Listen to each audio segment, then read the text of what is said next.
नए कृषि कानूनों को लेकर पिछले 41 दिनों से किसानों का धरना प्रदर्शन जारी है। देर शाम हरियाणा राजस्थान बॉर्डर स्थित जयसिंहपुर खेड़ा बॉर्डर से बैरिकेड्स तोड़ते हुए किसान दिल्ली की ओर आगे बढ़े, लेकिन साबी पुल से पहले ही पुलिस ने बैरिकेड्स व आंसू गैस के गोलों की बौछार कर उन्हें यहीं डेरा डालने पर मजबूर कर दिया। अब किसानों ने साबी पुल स्थित सुखदेव ढाबा के समीप डेरा डाला हुआ है। किसानों का कहना है कि हरियाणा पुलिस ने जो किसानों पर अत्याचार किया है वह उनको कभी माफ नहीं करेंगे। आज सरकार और किसानों के बीच बातचीत है। अगर सरकार किसानों के हित में फैसला नहीं सुनाती तो वह बैरिकेड्स तोड़कर आगे बढ़ जाएंगे। गंगानगर राजस्थान से आए हैं जी, बहुत बड़े जत्थे के साथ में यहाँ पर आए हैं, काफ़ी हमारे किसान साथियों के साथ में। क्या कहेंगे, रात को जिस तरह से गोलाबारी? किसान आंदोलन बहुत ही शांतिपूर्ण चल रहा था। हम तो रात को यहाँ से जिससे पीछे के 2-3 बॉर्डर हम क्रॉस करके आए, उसी प्रकार हम यहाँ से बॉर्डर क्रॉस कर रहे थे। तो अचानक से क्या है कि यहाँ की जो पुलिस फोर्स है उन्होंने अचानक से अटैक कर दिया। लगभग 3 घंटे तक उन्होंने फायरिंग की। आंसू गैस के गोले हो, चाहे उसमें रबड़ की गोलियाँ हों, चाहे हथ गोले हों, मिर्ची के जो बम थे, उन्होंने हमारे कुछ साथी उनसे इंजर्ड हुए हैं और बहुत ही बर्बरपूर्वक उन्होंने कार्रवाई की। ऐसे लग रहा था भी ये किसान जो है इस देश का हिस्सा ही नहीं है, पर अचानक से ऐसे अटैक करना इस देश में ये दिखाता है भी ये किसान जो है अन्नदाता ना होकर के जैसे कोई आतंकवादी हो, ऐसा उन्होंने रवैया अपनाया था।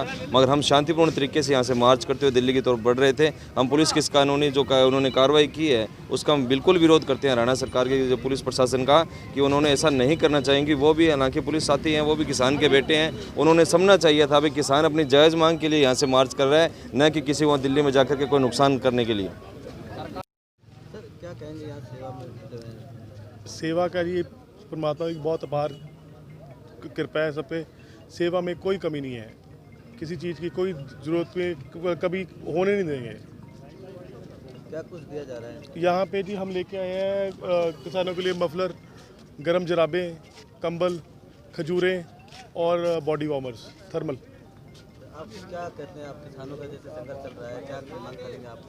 भाई हम किसानों के साथ हैं, है ना जी। हम यहाँ आए हैं कि तीनों जो काले कानून हैं ये वापस होने चाहिए, ये रद्द करवाने हैं। हम उसमें कोई अमेंडमेंट नहीं चाहते, कोई कुछ नहीं चाहते। हमारे जो कानून हैं, ये तीनों काले कानून हैं, ये किसानों के हक में नहीं है। किसानों के क्या, ये अल्टीमेटली अभी हम किसानों का नाम लग रहा है, ये सारी दुनिया के जितना हिंदुस्तान है ये किसी के हक में नहीं है। ठीक है जी। ये आम नागरिक को इसकी महंगाई इस हिसाब से झेलनी पड़ेगी जिसका कोई हिसाब ही नहीं है। ये अगर सोचे ना किसानों के लोगों के लिए है, किसानों का नहीं, ये आम नागरिक का आंदोलन है। हर एक जो है अगर पूंजीपतियों के खिलाफ है, सरकार के खिलाफ है, सरकार की नीतियों के खिलाफ है। चाहेंगे जिस तरह से नया साल जो सड़कों पर बैठ के किसानों ने मनाया ठंड के बीच में, अब लोहड़ी आ रही है, ये किसानों ने कौन सा अपनी मर्जी से बनाया है? ये मजबूरी से अपने आने वाली पीढ़ी के लिए कराया है। चाहेंगे ना कि लोहड़ी घर पे बैठ के बनाई जाए? जी बिल्कुल चाहेंगे, बिल्कुल चाहेंगे, आपके पक्ष में करे, बिल्कुल बिल्कुल। सरकार को सोचना चाहिए किसानों के लिए। अगर कोई बिल पास किया है तो किसानों के लिए होना चाहिए। अगर किसान ही खुश नहीं है तो बिल किस चीज़ का? कानून बनाया है, कानून किसानों का लिए कानून बनाया है, किसानों को तो मद्देनजर रखो। किसानों के लिए है तो किसानों की सेवा के लिए। हर रात बुटर। तो क्या कहेंगे, रात को जिस तरह से किसानों पे जो आंसू गैस के गोले छोड़े गए हैं? देखो, ये सरकार ने बहुत शिद्दत उठाई है, किसानों पर गोले बरसाए हैं। हमारी ट्राली पर उसमें सिलेंडर पड़े थे, इन्होंने गोला बरसाया, वो ट्राली बिल्कुल सड़ गई है। तो ये सरकार बहुत ही जालिम सरकार है। वो सरकार को बिल वापस लेने के किसानों के समर्थन में किसानों को राहत मिले। ये बिल अडानी बानी के पक्ष में लेगा, हमारे कोई सहमति नहीं लेंगे इन्होंने। आज जैसे 2 बजे मीटिंग है किसानों की सरकार के साथ, क्या लगती है उम्मीद? देखो, हमारे प्रतिनिधि जो कर रहे हैं दिल्ली में, वो शाम को पता चल पाएगा क्या वहाँ से कॉल आती है। तो अगर वह नहीं, आपके किसानों का कोई फैसला नहीं आता तो आप क्या? हम इस आंदोलन को और तेज करेंगे। हमारे साथी गाँवों से और आ रहे हैं, आएंगे। सर क्या कहेंगे, रात को जिस तरह से किसानों पर गोलाबारी, आंसू गैस के गोले छोड़े उनको रोकने? देखिए, ये सरकार की जोर ज़बरदस्ती है और ये तानाशाही रवैया है। तानाशाही रवैये से ये तीनों कानून लेके आए हैं। आपने देखा होगा राज्यसभा में किस तरह तानाशाही का परिचय दिया है कि कभी कोई एक सदस्य भी यदि वोटिंग की मांग करते उसमें वोटिंग होने का प्रावधान है, लेकिन वहाँ किस तरह ध्वनि मत से उसको जोर ज़बरदस्ती पारित करा दिया। और जब किसान की मर्जी ही नहीं है, किसान के हित में ही नहीं है, तो किसान की दुहाई दे करके किसान के नाम पर इस प्रकार के काले कानून क्यों बनाए जा रहे हैं? प्रश्न ये उठता है। अभी नया साल आया, नया साल हमारा रोड पे गुजरा है, 50 के करीब हमारे किसान शहीद हो गए हैं और पूरे देश में किसान आंदोलन पैर पसार रहा है। किस तरह उन्होंने बिहार में लाठीचार्ज कराया किसानों के ऊपर, किस तरह महाराष्ट्र में ये जो ना दबोच रहे किसानों को।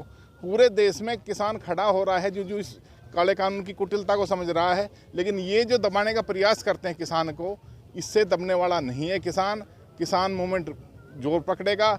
और अभी तो ये नया साल हमारा यहाँ गुजरा है, पिछले 1.5 महीने से हम रोड पे हैं।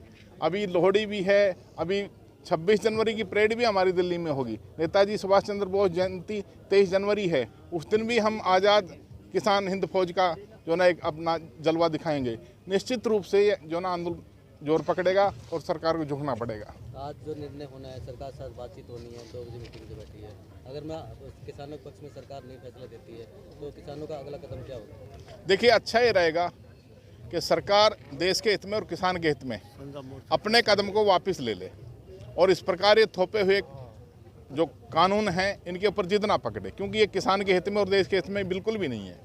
यदि हठधर्मिता दिखाती है सरकार तो आप देखना निश्चित रूप से ये आंदोलन दूसरा रूप लेगा और निश्चित रूप से इस देश में पूरी व्यवस्था का परिवर्तन होगा।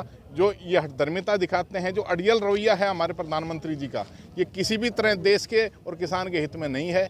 इस बात का हमें भी मलाल है कि हम यहाँ रोड पे हैं, लेकिन मजबूरी है हमारा, इसके अलावा कोई चारा नहीं है।